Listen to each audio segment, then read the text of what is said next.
মিথ্যার ওপর গড়া আনন্দ কখনোই স্থায়ী হয় না। একদিন না একদিন সত্যের মুখোমুখি দাঁড়াতেই হয়। আর সেদিন সেই মানুষটাকে চোখের জল ফেলতেই হয়।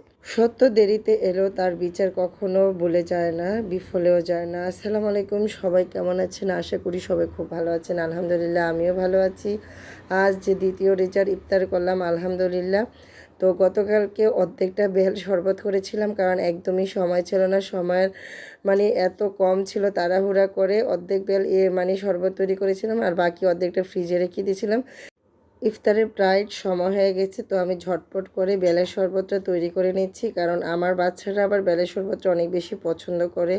তো যেটা বাচ্চারা পছন্দ করে সেটা আমি সব সময় তৈরি করতে বেশি পছন্দ করি, যত আমার কষ্টই হোক না কেন। তো যাই হোক, বেলের শরবত তৈরি করাটা একটু ঝামেলার ব্যাপার, তারপরও না বাচ্চাদের জন্য আমি তৈরি করি, যতই ঝামেলা হোক না কেন।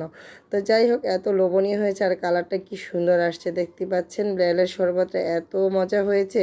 তো আমি দুইটা বেল এনেছিলাম, তো একটা 2 দিন খেয়েছি, আরেকটা এরকম 2 দিন খেতে পারবো, তারপরে আবার কিনে আনতে হবে। তো সব কিছু রেডি করে নিয়েছি, এখন ইফতার করব। ইফতারগুলি আসলে এক হাতে যখন না গুছাই তখন একটু ক্লান্তি লাগে। রোজাতে কোনো ক্লান্তি না, কিন্তু এই কাজগুলি না এক হাতে করতে ক্লান্তি লাগে। তারপরও যখন সবাইকে নিয়ে একসাথে বসে খাই তখন ক্লান্তিটা ভুলে যায়।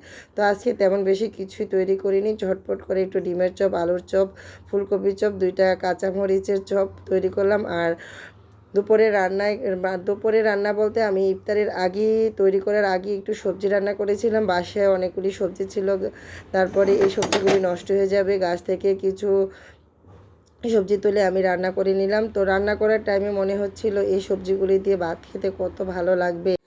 ইফতার খাওয়ার পরে একটু ইচ্ছা হয়নি যে আমি একটু সবজি দিয়ে ভাত খাবো, বা সবজিটা একটু খালি টেস্ট দেখবো খেয়ে।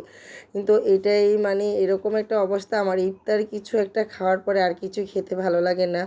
তো এখানে সব কিছু গুছিয়ে নিয়েছি, আর সবজিটা রান্না করার পরে আমি ঝটপট করে একদম সুন্দর করে ভেজে নিয়েছি। আর যেহেতু ছোট কড়াইতে না ভাজলে বেশি সুন্দর হয়, অল্প তেল দিলেও ডুবো হয়। আর বড় ফ্রাই প্যানে নিলে দেখা যায় তেল অনেক বেশি দিতে হয়, তো ওই তেলগুলি থাকলে পরবর্তীতে আর ওই তেলগুলি খেতে ভালো লাগে না, আবার গ্যাসেরও সমস্যা হয়।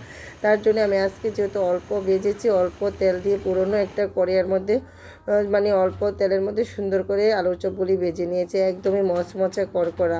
ইফতারের প্রায় 20 থেকে 25 মিনিট আগে ভেজেছি, তারপরে ইফতারের টাইমে এত মচমচা ছিল।